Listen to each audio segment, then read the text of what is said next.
The hardest part about building in Parabola happens before you even open a flow. It's not about knowing which step to use, but rather about clearly understanding all of the nuances of the process you're trying to automate. It sounds obvious, but if you can't clearly articulate a process, it's really difficult to automate. Now, you don't need a perfect SOP or process doc, but you do need to understand what's happening to the data step by step.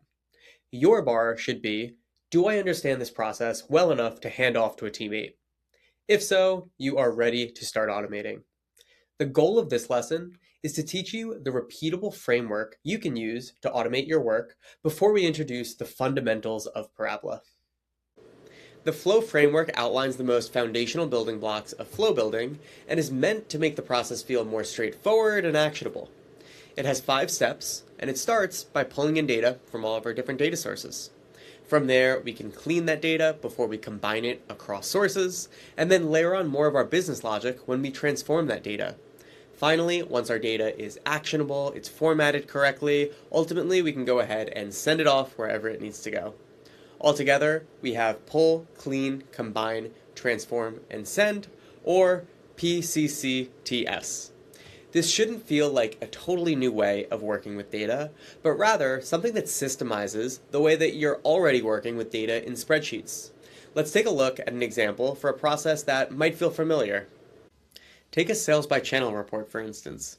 We might get started by pulling in data from our different sales channels, such as Shopify and Amazon, before we clean that data, doing things like removing columns, filtering, and standardizing our SKUs so they match across datasets.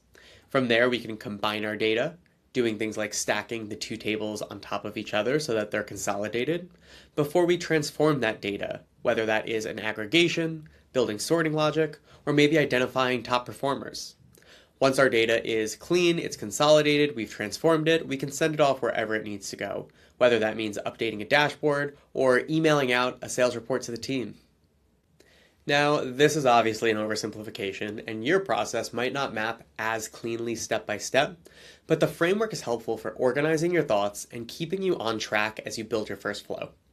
Once you can outline PCCTS for a given process, we are ready to jump into the product and start building. The fastest way to build in Parabola is by describing what you'd like to automate in plain language, similar to how you might talk to a teammate or another LLM. I'll go ahead and upload a prompt here that describes a little bit of context about my use case and what I'm ultimately trying to accomplish. Parabola is going to take that context and then come up with a plan for what we actually need to build, asking clarifying questions along the way. First, Parabola is going to ask us to pull data into our flow. Once I've uploaded my datasets, I can tell Parabola, and now it's going to look at the data that I've uploaded and come up with a more nuanced plan for how we are going to clean, combine, and transform our data based on the actual values that exist in our dataset. A few seconds later, we can now see that Parabola added 4 blocks of logic transforming our data directly on the canvas. First, if I look at the chat, it came up with a task list to assign itself tasks that it needed to execute in the canvas. From there, it actually made updates directly to the flow following PCCTS. After we pulled in our data, it went ahead and cleaned or normalized that data.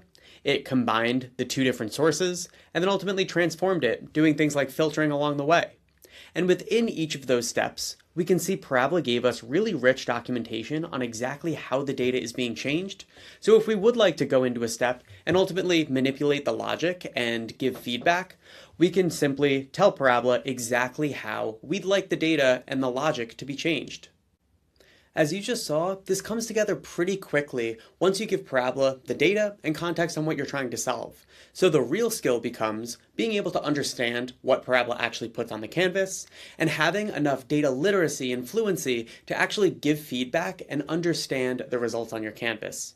That's the skill that this course is really going to hone in. Now, since no great workflow is complete without really solid documentation, we also can build documentation directly into the flow beyond what Parabola natively puts on the canvas. For instance, maybe I want to go ahead and add a card, and then we can add specific steps to our card to group processes together that are part of the same group of logic. So for instance, maybe I want to call this pull and clean data. And we can continue to add these types of cards throughout the flow to make sure all of our logic is really well documented. Now that I've added documentation to our flow, it's going to be easier to maintain and hand off over time. I also went ahead and added a visualization so we can see overage amounts broken down by different shipping methods. Now that my flow is complete, ultimately I can go ahead and run this flow, which is going to pull in live data from dynamic data sources and also actually generate that final file. And now, once we have a good working flow, we don't actually need to run this manually every single time. We can come in here and do things like set it on a recurring schedule, maybe every weekday at 8 a.m., or we can set up rules to have it run every time we receive an email. With that, you now understand the flow framework, from pulling data all the way to sending data. We'll continue to use this framework as we build throughout the course, and the next 5 lessons will go deeper on Parabola's capabilities across each one of those categories. Now, before you start the next lesson on cleaning data, make sure to scroll down on this page and kick off the building challenge that we'll use for the duration of this course.